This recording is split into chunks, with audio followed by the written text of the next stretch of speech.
So, kuwento ko lang yung kuwentuhan namin nung isang teammate ko kahapon around mga 2 PM.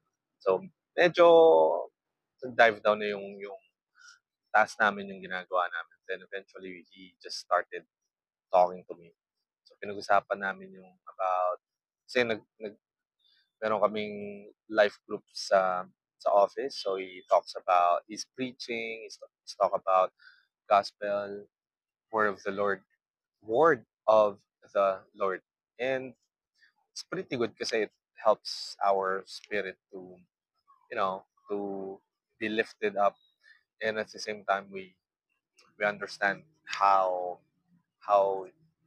the God, Jesus also, like, do his stuff prior and which we can apply today. So sabi niya, parang napunta kami sa about leadership, tapos napunta kami sa naghihintay kami na dumating yung bagong team lead, pero wala pa rin. Imagine 3 weeks na wala pa rin yung bagong team lead namin. Sabi, October 1, nandito na siya. Pero it's been 3 weeks, wala pa rin. Sabi, may, may, may sakit. And I don't know if it's true. Kung pumasok siya o hindi, it's okay. Life continues. Work continues. And then, sabi nung teammate ko, pag-usapan niya, like, he wants to make the group bigger, and then have me speak up daw about the gospel. And I said no, kasi he has the skill, all the means to to do it, excuse me.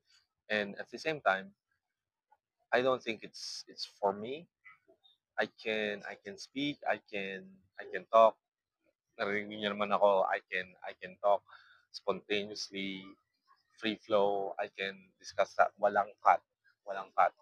And I previous work ko nga, if you didn't know, I'm previously a team leader, and I always love talking to people, training. I like that kasi I talk to people too, but I love listening more.